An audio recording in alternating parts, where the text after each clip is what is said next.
Hey everyone, it's Char from Char's Fashion Nation. What am I making today? Well, I did forget to grab the pasta out of the fridge, but I am making a pesto chicken tortellini today, spinach tortellini. I have my hair pulled back. Um, Found a shirt in a hamper. Rob's like, I don't know whose it is. Mine now. It fits. A little loose, and I'm happy with that. But so yeah, we're gonna make that. So I'm gonna go grab the tortellinis. You know I love the spinach tortellini. Um, like I said, pesto. Always have to have my pesto.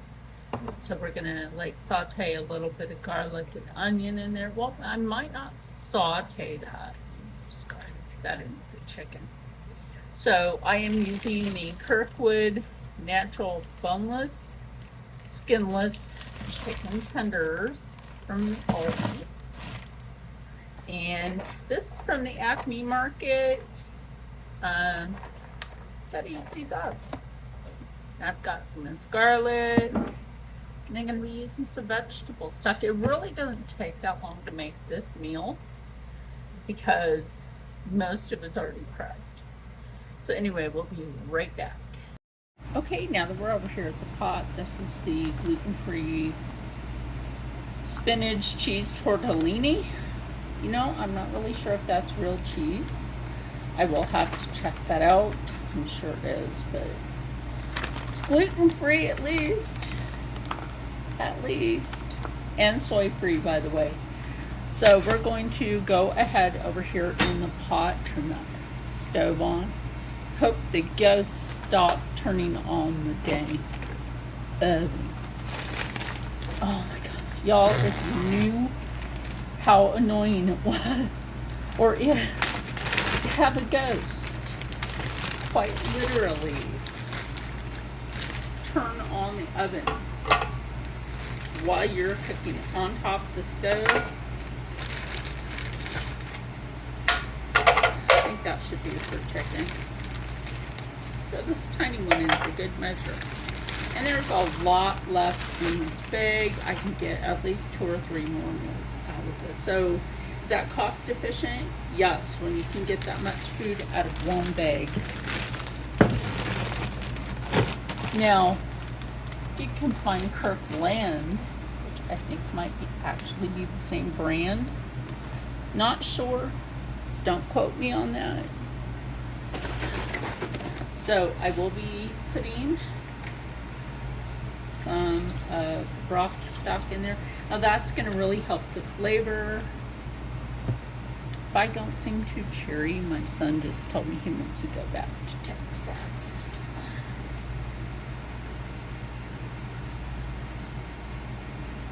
next month. So yes, I'm not going to seem too cheery in this video.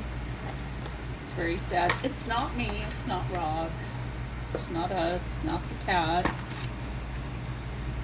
I don't know. So we're just going to go ahead and use that up.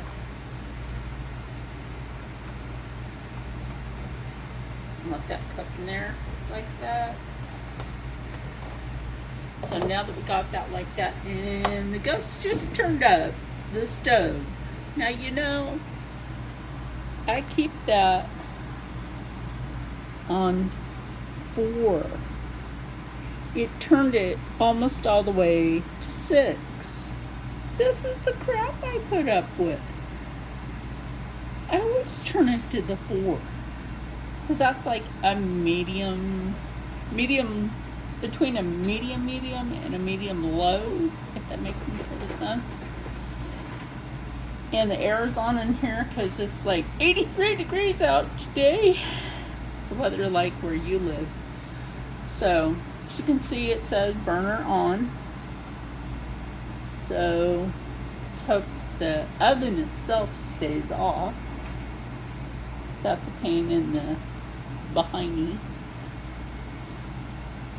So we're gonna let this cook. I'm gonna put stuff away, pick up the mess, you know, not really a mess, you know, just put some stuff away and just waiting to see if that tries to turn again.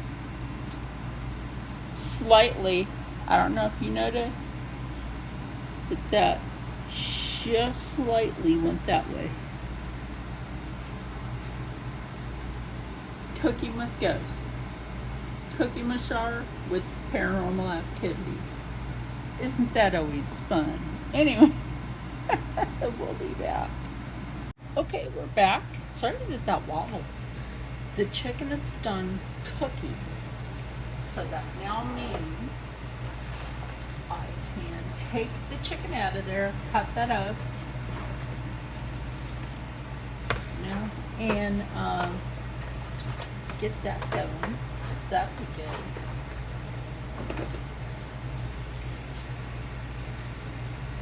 So I do check both sides. I was like, wait, I smelled the chicken. Is it done?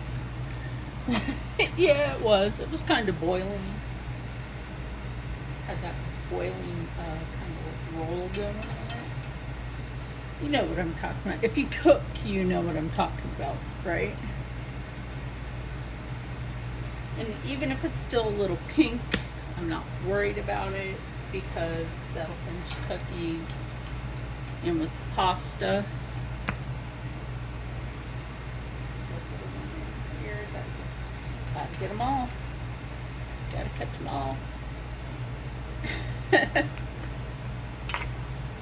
So, like I said, with this particular, I know sometimes I will put the pesto in with the chicken while it's cooking. Sometimes I don't. So now I'm just gonna like cut open the packets of lovely pasta. I almost opened all 4 of these, but then I'm like, is that gonna be too much? Generally, 1 packet per person. It's generally how it goes. So I just take my kitchen scissors and cut that open. Because these are my designated kitchen scissors.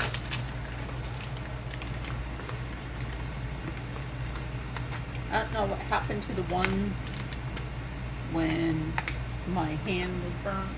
I don't know what happened to those ones. Those ones just magically went.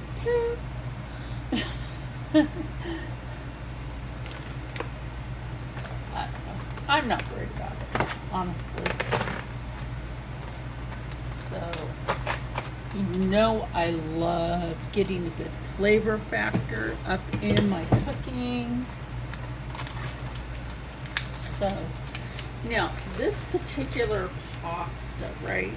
Look how much is in there. That's a pretty darn good amount of pasta in that pot. So, yeah, that's gonna be good. So at this point, I add a little more broth stock. It doesn't really need a lot. That means there's some left over for another meal.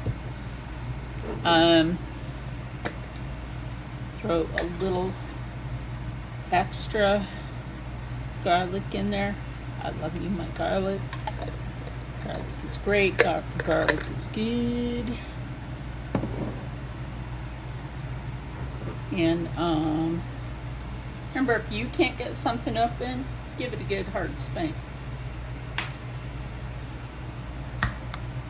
There we go. I don't know if you heard that sound. So I'm gonna pause this, mix this. Of course, yes, I will be putting balsamic glaze. This is gluten-free, dairy-free, soy-free. I should send some to Christine. Anyway, I'm going to pause this real quick. Now, I'll drop that chicken back in there. Get all that garlic and onion and stuck to it as much as possible. Make sure you scrape that to get all that chicken as much as possible. You know, meat is expensive still.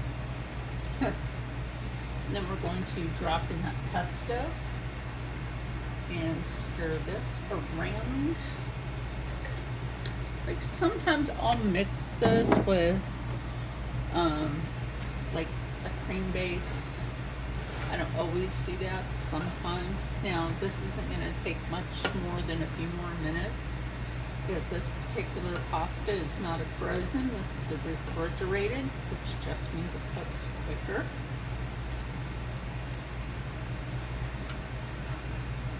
If you did put a cream base in here, I would just use one you already have. So I might, but I might not. So I'm gonna let this cook down a little bit longer. It's pasta stuff on it. Oh well, it's gonna all go to the same place, right? I bet it is. Oh yeah, let me not forget. Drop a little balsam in there. I don't think I'm gonna need a cream base for this time. This is perfect. It's perfect. So, this is almost done. So the next thing is, honestly, this time, we're just gonna meet you at the table. So anyway, now that we're out here with my lap pillow, I did put some balsamic glaze on the top of this.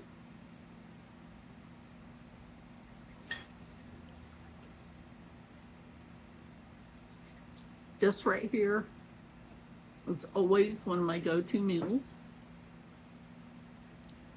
Like I said, you could do this with pesto, or you can make a nice cream sauce to go over this. This is a dish that I don't actually recommend to have a red sauce with. Ma'am, stay on the sofa. The dog can smell it. She's out here. She tries to sneak over, and it's kind of funny. So,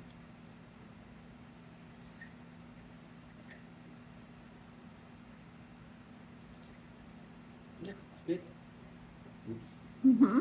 You know, you think, Rob? I nail it again. Yep. Anyway.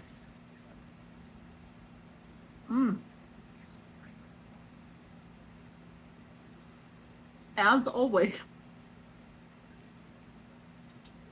always, you can make yourself a healthy, gluten-free, soy-free, and I'll check the package and see if it's dairy-free, but I don't think it is, but I'll check.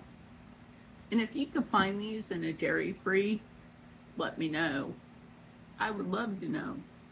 So anyway, remember, you can always eat healthy on a budget and stay happy, stay healthy, stay positive, and as always, stay blessed. And I'll see you in the next one. Bye. We're going to have some tea with this. That's going to be good. Rob got a half and half in the green tea. Yum with this. Bye.